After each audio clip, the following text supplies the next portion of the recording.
तो आप सभी को मेरी तरफ से जय हिंद। आज हम लोग एक बहुत ही इम्पॉर्टेंट टॉपिक के बारे में बात करने जा रहे हैं जो आप सभी के लिए जानना काफ़ी ज़्यादा ज़रूरी है।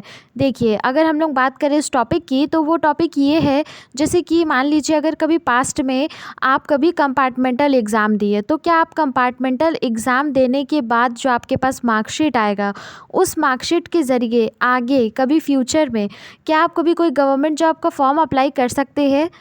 इस बारे में आज हम लोग बिल्कुल अच्छे से जानेंगे। अगर कर सकते हैं, क्या आपको उसमें कुछ प्रॉब्लम्स को फेस करना पड़ेगा, इस बारे में हम लोग आज बिल्कुल क्लियरली जानेंगे। इसलिए आप इस वीडियो को पूरा अंत तक देखिएगा ताकि आपको सारी चीज़ों के बारे अच्छे से समझ में आए। क्योंकि कंपार्टमेंटल एग्ज़ाम में ज़्यादातर ऐसा होता है कि अगर मान लीजिए कि जैसे आपका सारा सब्जेक्ट में आप पास हो गए, लेकिन एक दो सब्जेक्ट ऐसा होगा जिसमें कि आप फेल हो गए 1-2 मार्क्स से, सो दैट्स वाई आप उसमें फेल हो गए, तो आपको दोबारा तो देना पड़ेगा। तो उसके लिए फिर आप कंपार्टमेंटल एग्ज़ाम देंगे और कंपार्टमेंटल एग्ज़ाम देने के बाद फिर आपको एक मार्कशीट मिलेगा।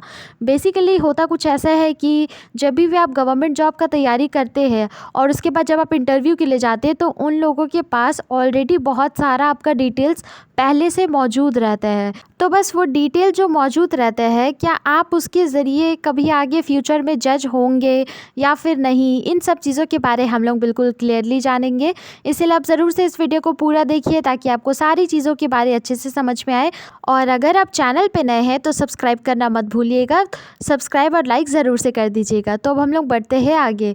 देखिए, यहाँ पे लिखा हुआ है, हाँ, अगर आप कभी भी कंपार्टमेंटल एग्ज़ाम दिए हैं तब भी आप आराम से किसी भी गवर्नमेंट जॉब में अप्लाई कर सकते हैं।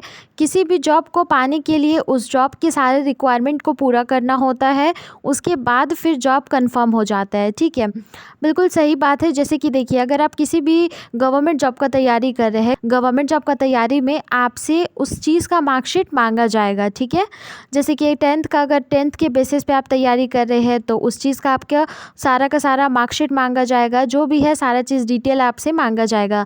अगर आप 12 के बेसिस पे कर रहे हैं तो ऑफकोर्स आपका 12 का बेसिस का जितना भी है सारा चीज़ मांगा जाएगा, डॉक्यूमेंट्स। ठीक है, तो उसमें तो दिख ही जाएगा कि आप कंपार्टमेंटल एग्ज़ाम भी एक बार दिए हैं। लेकिन ऐसा नहीं होता है कि आप उसके बाद फिर किसी भी गवर्नमेंट जॉब का तैयारी नहीं कर सकते हैं।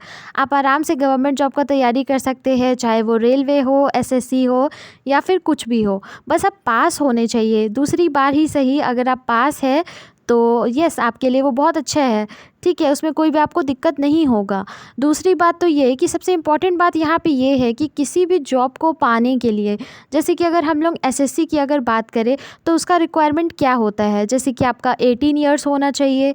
18 ईयर्स के साथ साथ आपका, अगर मान लीजिए आप जनरल कास्ट से बिलोंग करते हैं तो ऑफकोर्स आपका फ़ीस लगता है। अगर आप ST SC है तो आपको कुछ भी पे नहीं करना होता है। ठीक है, उसके बाद फिर आपका 50% से ज़्यादा 50% मार्क्स से ज़्यादा आपका ज़्यादा तक आना चाहिए। मतलब कि जो आपका रहता है ना मार्कशीट पहले का 12th का, उसमें आपका 50% से ज़्यादा मार्क्स होना चाहिए। ठीक है, मतलब 50% भी चलेगा लेकिन उससे कम नहीं। कुल मिलाकर के आप उसमें पास होने चाहिए 12th में। ठीक है, चाहे किसी भी एक्सट्रीम से, कोई ये भी फ़र्क नहीं पड़ता। अगर आप साइंस से है, कॉमर्स से है, आर्ट्स से है, तो ये सब कुछ भी मैटर नहीं करता, बस आप पास होने चाहिए। ये क्या हुआ, ये सब हुआ उसका रिक्वायरमेंट, एसएससी का रिक्वायरमेंट हुआ। तो अब उस एसएससी के रिक्वायरमेंट के अकॉर्डिंगली अगर आप उसमें फ़िट आते हैं तो फिर आप अप्लाई कर सकते हैं, और अगर आप फिट नहीं आते हैं तो फिर आप अप्लाई नहीं कर सकते हैं। सिंपल। वैसे ही इसमें कुछ भी कंपार्टमेंटल एंड ऑल दैट का कुछ भी बात नहीं है यहाँ पे। हाँ, आप आराम से किसी भी गवर्नमेंट जॉब में अप्लाई कर सकते हैं। ठीक है, अगर आपको ऐसा होता है कि इंटरव्यू में कभी कभी पूछा भी जाए तो आप सही सही रीज़न बता दीजिएगा कि आप किस वजह से फ़ेल हुए या फिर क्यों आपका कम मार्क्स आया। लाइक अगर आपको वो सब्जेक्ट पसंद नहीं है और आप उस पर ज़्यादा ध्यान नहीं दिए तो भी आप वो भी बता सकते हैं। ठीक है, लेकिन सब कुछ सही सही बताइएगा। ठीक है, अगर आपको ये छोटा सा इन्फॉर्मेशन पसंद आया हो तो फिर आप इस वीडियो को लाइक कीजिए, इस चैनल को सब्सक्राइब कीजिए और जितना हो सके उतना शेयर कीजिए अपने दोस्तों के साथ, ताकि उन सभी को इसके बारे में पता चल सके। ठीक है, तब तक के लिए जय हिंद। कल हम फिर आएंगे ऐसी और इंटरेस्टिंग वीडियो लेके। तब तक के लिए आप चैनल को सब्सक्राइब करना मत भूलिएगा।